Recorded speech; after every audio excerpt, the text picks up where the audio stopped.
शाम के 5:30 बजे का वक्त होगा कुछ। ऑफिस खत्म हो चुके थे, पर मैं सीधा घर नहीं गया था क्योंकि मुझे मेरे दोस्त का फोन आया था, जिसने मुझे राजा रानी वड़ा पाव के पास खड़े होने को कहा था, जो कि मलाड में है। उसे कुछ शॉपिंग करनी थी, इसलिए उसने कहा था तुम रुकना, साथ में जाएंगे। हम दोनों हमेशा एक साथ शॉपिंग किया करते थे। उस शॉप के पास पार्किंग के लिए कुछ एंगल्स पड़ी हुई थी। मैं उन्हीं पर चढ़कर बैठ गया और अपने दोस्त का इंतजार करने लगा। एक एक 70-72 साल का बुजुर्ग आदमी, आंखों पर मोटे कांच वाले चश्मे, मैले धोती और कुर्ता पहने मेरे पास आया। क्योंकि मैं लोहे के एंगल पर बैठा हुआ था, तो मेरे घुटने तक पहुंच पा रहा था वो बुजुर्ग। उसने मेरे घुटने को छुआ और बोला, बेटा, एक वड़ा पाव खरीद कर दे दोगे तो बहुत अच्छा होगा, बहुत ज्यादा भूख लगी है। मैंने जब उस बूढ़े आदमी की तरफ देखा, तो वो मुझे रोजाना दिख रहे भिखारियों में से नहीं लग रहे थे। उन्हें देखकर ऐसा भी नहीं लग रहा था कि वो हर दिन भीख मांगते होंगे। ऐसे अचानक किसी बुजुर्ग ने मेरे पैरों को हाथ लगाया तो मुझे बहुत अजीब महसूस हुआ। मैं तुरंत एंगल से कूदकर नीचे खड़ा हो गया। मैंने अपनी जेब से 50 रुपए निकाले, उस बुजुर्ग को देते हुए कहा, अंकल, आपको भूख लगी है ना, तो ये लीजिए 50 रुपए, कुछ खा लीजिए। बुजुर्ग ने कहा, नहीं बेटा, पैसे मत दो, बस एक वड़ा पाव ला कर दे दो, उतना बस है मेरे लिए।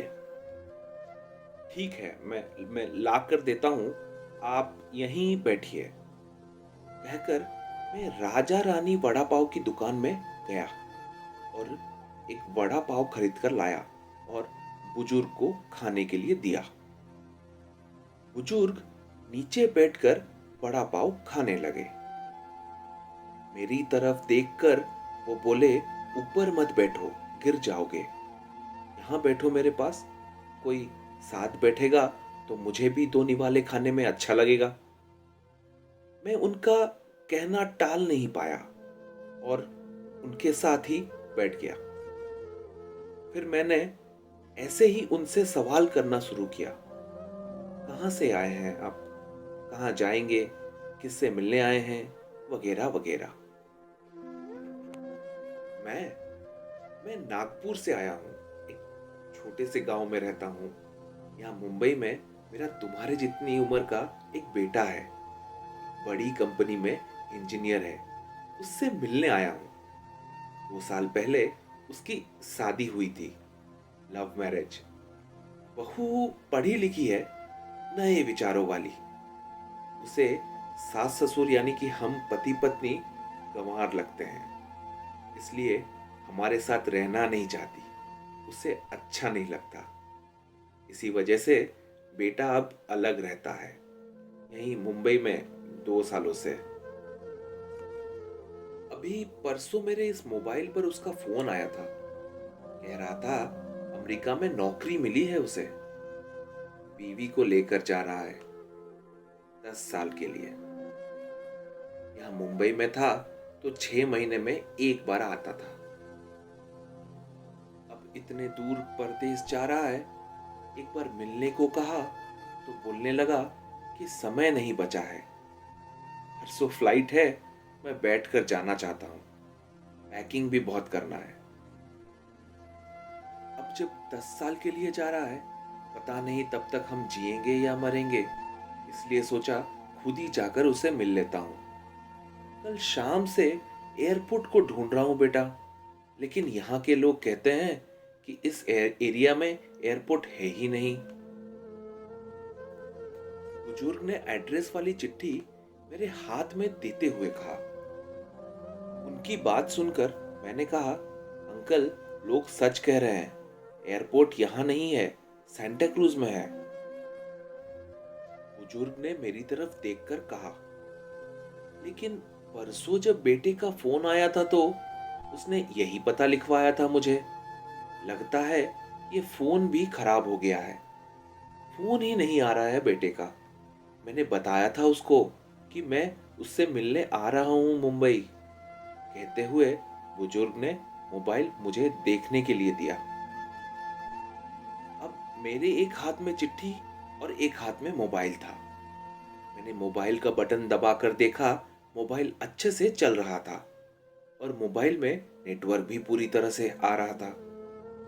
मैंने उनसे पूछा, आपने नहीं लगा के देखा क्या फोन बेटे को? उन्होंने कहा, कहाँ बेटा, मुझे कहाँ लगाना आता है फोन। कोई फोन करता है तो उठा लेता हूं बस। ये सुनते वक्त मैंने रिसीव्ड कॉल में जाके आखिरी आए नंबर पर कॉल लगाया। रिंग तो बजी, पर बाद में कॉल कट कर दिया गया। फिर मैंने एड्रेस की चिट्ठी खोलकर देखी। उसमें जहां हम बैठे थे वहीं का एड्रेस लिखा था, यानी कि जानबूझकर गलत एड्रेस दिया गया था।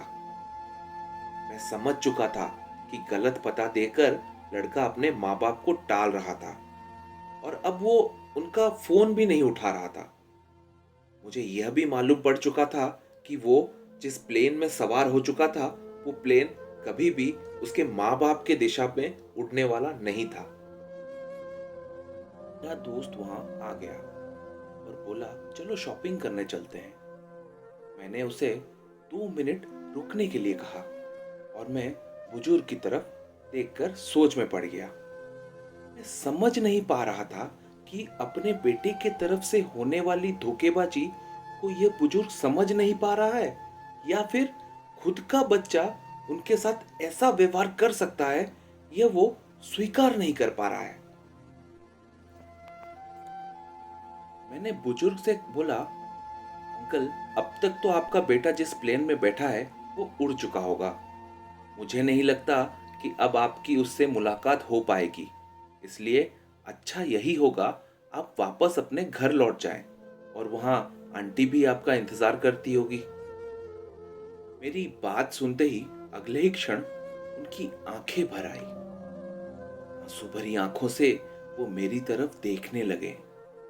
घर जाने के लिए भाड़े के पैसे देते हुए मैंने उनके हाथों पर हाथ रखा और पूछा, अंकल, मैं कब से आपके हाथों में ये डिब्बा देख रहा हूं, क्या है इस डिब्बे में? उन्होंने कहा, मोतीचूर के लड्डू हैं, मेरे बेटे के पसंद के। उसके माँ ने भेजे हैं उसके लिए, खुद बनाकर। किसी खंजर ने मेरे दिल को चीरकर मेरे अंतःकरण को लहूलुहान कर दिया हो, ऐसी मेरी हालत हो गई। मैं निशब्द होकर बुजुर्ग की तरफ देखता रहा और वहीं बैठा रहा। ये भाई, चलना, देर हो रही है। मेरे दोस्त की आवाज कानों में पड़ी तो मैं होश में आया और ऐसे ही उस भीड़ में उसके पीछे पीछे चलने लगा। घर पहुंचकर आधी रात तक मैं सो नहीं पाया। वह रहकर एक ही सवाल मेरे मन में उठ रहा था। एक वड़ा पाव की भीख मांगने वाला वो बेचारा आदमी भूख से बेहाल होने के बावजूद भी अपने साथ लाए उस मोतीचूर के लड्डुओं में से एक लड्डू नहीं खा सकता था क्या? अपने बेटे से इतना प्यार। तो दोस्तों, आपको हमारी ये कहानी कैसी लगी हमें कमेंट करके जरूर बताइए और ऐसे ही आगे कहानियों के लिए हमारे चैनल को लाइक और सब्सक्राइब जरूर करें। धन्यवाद।